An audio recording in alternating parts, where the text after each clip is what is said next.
안녕하세요, 김 소장입니다. 제가 최근에 재미있는 영상을 봤는데요. 외국인 분들은 한국의 아파트를 보고 좀 이렇게 생각이 다르시더라고요. 이분은 어떤 호주 분이신데 이 아파트를 보고 작아 보이는데 막 이러고, 나 저기 못 살 것 같아. 가격을 물어보더니 27억이라고 하니까 절대 안 믿는 거죠. 어떻게 저딴 게 27억이냐, 불가능하다. 진짜 끝까지 안 믿는 거예요. 그래서 심지어 본인이 이제 AI한테 물어봅니다. 그렇게 확인을 했더니 서울 아파트 1제곱미터당 평균 가격이 약 2,500만 원입니다 라는 답을 듣고서 쉣, 뭐 진짜 말이 안 된다. 도대체 누가 소유하는 거야? 한국에 부자가 진짜 많나? 알고 봤더니 대부분은 대출을 끼고 산다라는 사실을 듣고 상당히 놀라죠. 우리나라 사람들은 왜 이렇게 아파트를 좋아할까요? 남들이 사니까? 사고 팔기가 좋아서? 제가 한번 챗GPT에게 한번 물어봤습니다. 한국 사람들은 왜 주택 중에서 아파트를 가장 선호할까? 편리한 생활 인프라, 안전성과 보안, 관리의 용이성, 자산가치 및 투자 안정성, 사회적 인식과 문화, 도시 구조와 주택 공급 방식. 근데 뭐 요 중에서는 가장 4번, 자산가치 및 투자 안정성. 한국에서는 똘똘한 한 채로 대표되는 대형 브랜드 아파트가 시세 방어에 유리하고 재건축, 재개발 기대감도 큼. 이 투자 대상으로서 인식되는 게 가장 크지 않을까요? 또 아파트는 뭐 이런 수요가 많다 보니까 사고 파는 것도 쉽고 대출도 비교적 다른 부동산 자산에 비해서 대출도 많이 나오고요. 그럼 결국에 아파트라는 건 한국에서 어떤 주거 용도라기보다는 어떤 투자 혹은 투기의 용도가 좀 강하다고 볼 수 있겠네요. 한국 사람들이 수익 실현을 기대를 하고 아파트를 사잖아요. 근데 만약에 대출을 끌어모아서 아파트를 샀는데 아파트 값이 내려간다면 정말 끔찍하겠죠? 그래서 제가 오늘은 부동산을 이제 영혼까지 풀대출을 끌어서 샀는데 거의 안 오르거나 오히려 가격이 좀 떨어졌을 때의 상황을 아파트와 수익형 부동산 이 두 가지의 사례를 시뮬레이션을 한번 해봤습니다. 자, 첫 번째는 아파트를 구매한 사람들입니다. 맞벌이를 하는 A 부부가 있습니다. 남편은 중견기업을 다녀서 연봉이 한 6천만 원 정도 되고요. 아내는 연봉이 한 4천만 원을 받는 공무원입니다. 이 부부는 나름 알뜰살뜰하게 저축을 하고 있고 월에 약 300만 원 정도를 차곡차곡 저축하고 있습니다. 300만 원 정도를 저축하면은 그래도 한 상위 한 20-30% 안에 들지 않을까요? 그래도 저축을 잘 하고 있는 부부라고 생각합니다.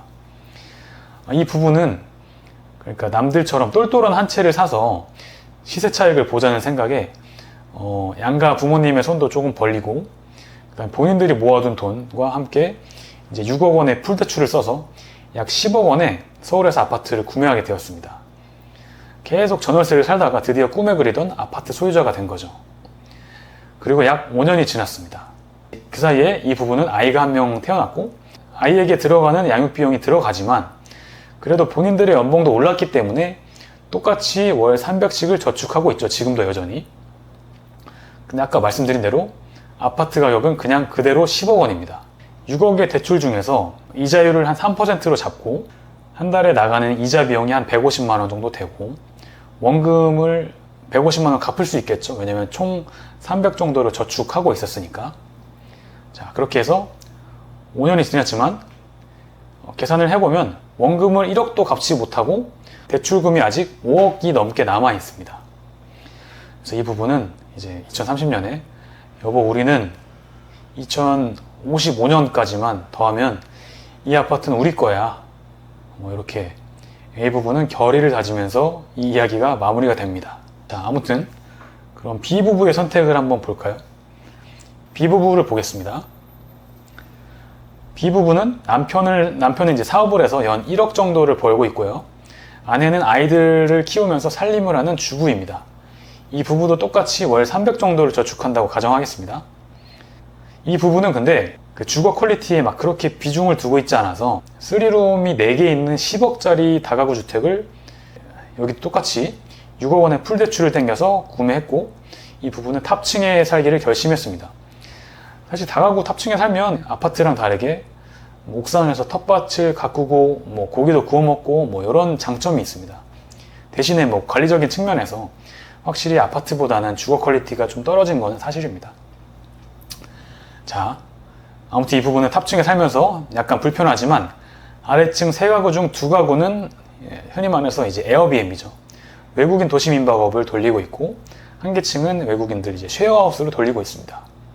그렇게 약 5년 정도가 지났고요.